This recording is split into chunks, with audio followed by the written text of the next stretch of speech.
when you're old and gray and life is about to fleet from you, the only person to blame for you never going after your dreams is yourself. Nobody else. Hey guys, this is Yoshimika. Welcome back to Live, Love, Life, and Travel. And today I wanted to talk about being accountable for your own life, for your own actions, for your future, taking responsibility for yourself. And let's face it, I believe that we as a society love our excuses. We blame everybody else's. It's everybody else's fault for our shortcomings, for our mistakes, for not having a life we want but our own. We blame our mother, we blame our fathers, we blame our kids, we blame our boyfriends, girlfriends, spouses, we blame society as a whole, we blame our situations or our childhood or our upbringing for the reason why I'm not living the life that I want to live. And I'm going to come from a really tough love point of view here and say the only person's fault that you haven't achieved, or at least aren't trying to achieve or chasing after your goals, the only person to blame is yourself. You cannot blame anybody else but you, especially if you are of a certain age. If you are an adult, you cannot continue blaming your parents or your past or your childhood for you not going after your dream. I was watching this other girl's YouTube channel the other day, and she's, I think people will look at her and see that she's like the typical privileged young girl who didn't have to go through a lot of her life, and now she's reaping the reward because she didn't have a lot of difficulties. She can put so much time in her YouTube channel, and now she's just living off her YouTube money and traveling the world. And there was a girl who commented and said, you know what, your life is really unachievable. Most of us will never be able to achieve what you have achieved, and so it's kind of unfair that you're kind of gallivanting around showing us everything that you're doing and you're trying to send out this positive vibe or this positive message when most people would never be able to have the life you have because a lot of people have had struggles or difficulties in their life. And I read that and I was like, that's not true. Like, the only reason why you won't achieve what you want to achieve, the only reason why you will never be able to live to the expectation that you think this girl has achieved is because of your own mindset.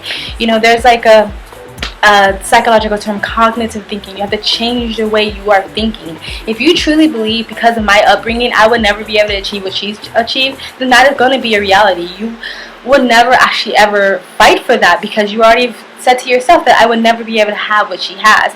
Yes, it is true that she is privileged. She started her YouTube channel back when she was a teenager, living at home. She had no bills, no responsibilities, no major stresses in life, so she could focus a lot of her attention in her YouTube, and she reaped the rewards when she became an adult, and she's making money off of it now. So yes, it was easier for her than it might be easier for me or someone who else is a grown-ass adult who has to still work a 9 to 5 and still wants to pursue this at the same time. Yes, it's harder. If having a life that you want, having your dreams, accomplishing your passions was easy, then everybody would be doing it and we'll probably have world peace by now. You know what I mean? So of course it's hard to implement the steps to achieve what you want, but if your future and the life that you want is important to you, then you will fight for it. If you couldn't somebody like me, you must be messed up too. I was extremely mentally, physically, emotionally, and spiritually abused throughout the majority of my childhood. I was molested by my cousin as a child. I was sexually assaulted by 2 guys I have never met and probably never see again, and I was beat by an ex-boyfriend. I can sit on my ass and sit here and bitch and complain about my past and all the things that have happened to me till the sun comes home, and to the cows come home, I think is actually the right wording to that. And the most people around me wouldn't blame me for that. They'll be like, hell yeah, you had a shitty fucking life, you have a right to fucking bitch about it.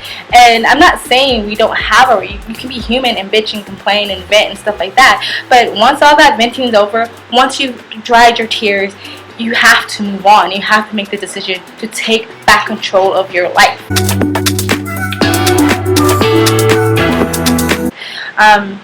And I'm not saying that you like for myself, I know I have to be patient with myself sometimes. I have to be a little bit kinder to myself, because I can be hard on myself at times and have to say, look, Shamika, you had to deal with things that some people didn't have to deal with, so it might take you a little bit more time to get that, to achieve that. You know, when I was a young adult and when I was a teenager, when everybody else was going through all their teenage rebellion and antics, I was being abused. And as a young adult, when everybody was figuring out what they want to do with the rest of their life, I was just trying to heal myself from all the emotional and spiritual and mental turmoil that was put upon me as a child, and then I ran into some more as an adult.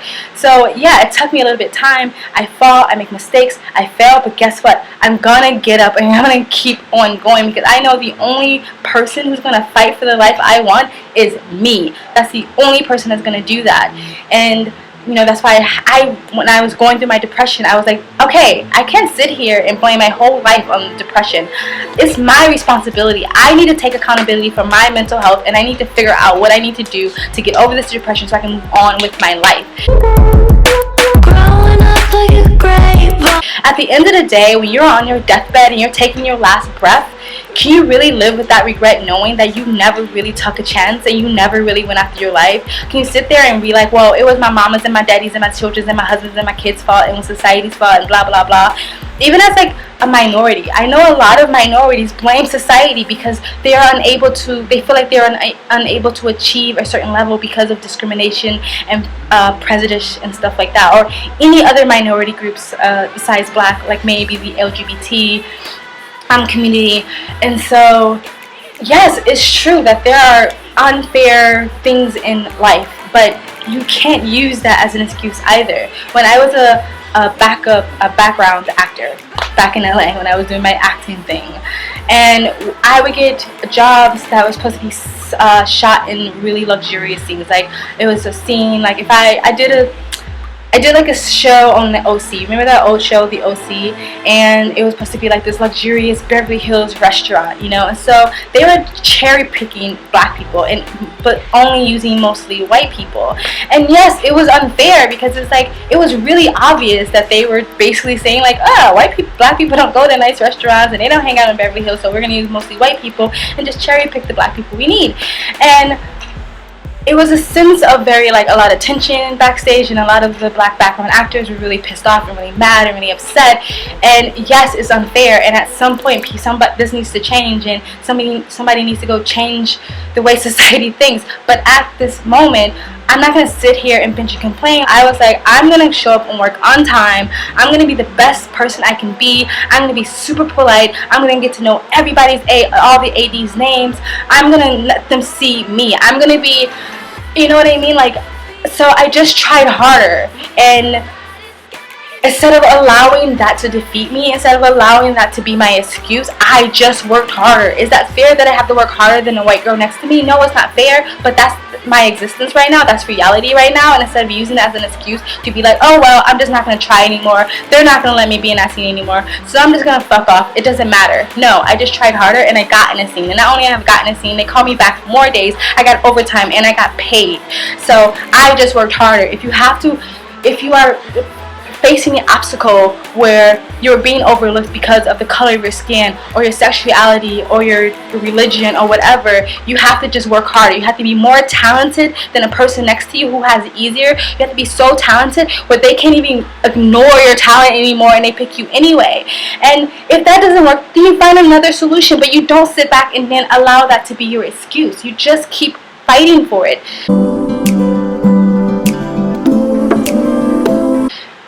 You know, this one old lady, I talk to a lot of older women because I like to hear their stories. I like to gain some wisdom for them because they lived a long life and they probably know a lot more than I do.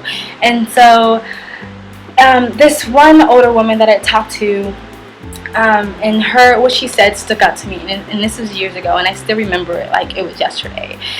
She was saying, like, whatever you do not ever get to my age with regret.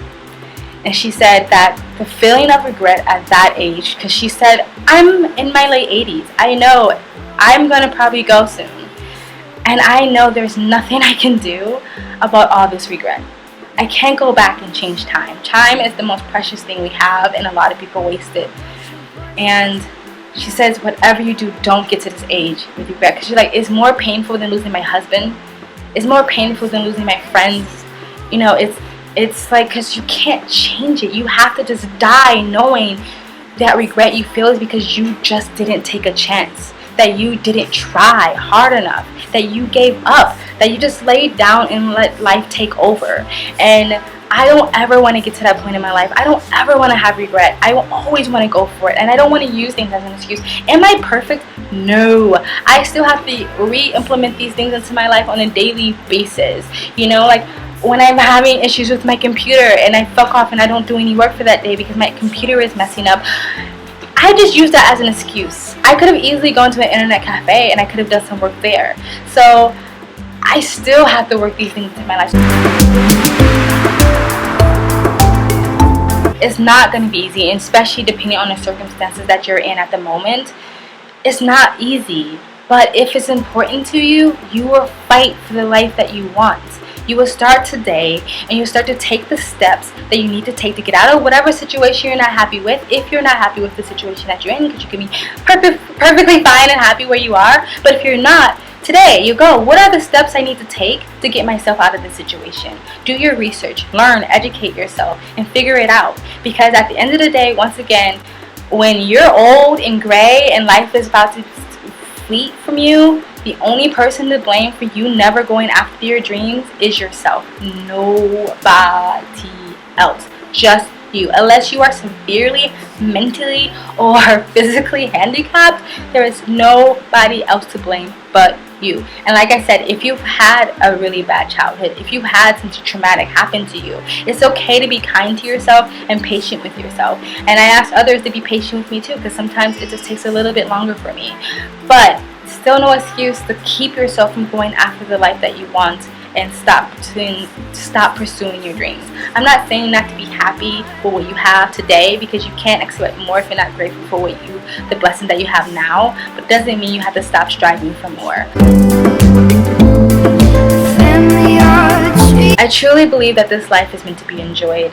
This life is a gift. And what do you do with gifts? You open them, you play with them, you enjoy them. You don't get a gift and put it under your bed and just let it collect dust and forget that it's there. This life is meant to be lived and enjoyed. It's not meant to be this zombied walk through. It's not meant to be this struggling, stressful, anxiety-filled, fear, anger, depression-filled life. You know, it's meant to be joy. I'm not saying it's supposed to be rainbow and butterflies all the time. That is not true. That is not realistic. But it's meant to be enjoyed, and you are worth it. You are so worth it. Fight for the life you want. Don't let your circumstances depict or dictate what kind of future that you're going to have. That girl who responded to the other YouTuber saying that is unachievable, that is really sad that she believes that with all of her. She believes that she can never have a life like that because she had she was raised by a single mother and she didn't have a lot of money growing up. You have to change the way you think. You have to change the way you see things, because your thoughts have so much power. Your mind has so much power. So I truly believe that most people predict their failures before they even try. Most people look at a situation and go, that's too hard, I can't do it. You know, we sit at home and we live vicariously through celebrities and other people that we wish we can be like we believe that celebrities or big time YouTubers were born out of a fucking golden egg. No, they weren't. They were just like you and me at some point. And so, you know, change your mindset. You need to start speaking positive affirmations to yourself. You really need to start telling yourself that I can have the life that I want and I can live the life that I want to live. And yeah, it's probably going to take a lot of fucking work. I'm going to have a lot of obstacles in my way, but I'm going to fight for that. And like I said before, when you're on your deathbed and you're about to breathe your last breath, wouldn't you rather know that you went down fighting instead of just rolling over and letting life have its way with you? Everybody's had something happen to them. Everybody has a story. And I'm not saying that I don't have sympathy and empathy for those stories. I'm not saying that you should be kind and patient with yourself, but you have to stop using everybody as an excuse and a reason not to go after your dreams. Because at the end of the day, you are the only one that can take control of your own life and fight for your future. At the end of the day, you are the only one to blame for not accomplishing, or at least trying to accomplish. your dreams, your goals, your aspirations, your passion, and live the life that you want. Anyway guys, that is it. I'm trying not to ramble. I'm trying to get my videos down a little bit shorter. If you guys have any comments on what I'm talking about, any of these topics, any of your own inspiration, your own insight, your own intellect that you want to add to this conversation, please comment below. Share with this community. This is a community for everybody to share. If you like this video, please like it. If you want to share this video, please share it. It really helps, guys. And if you want to continue following me on this beautiful game called life, please subscribe. Thank you guys for Live, Love, Life, and Travel.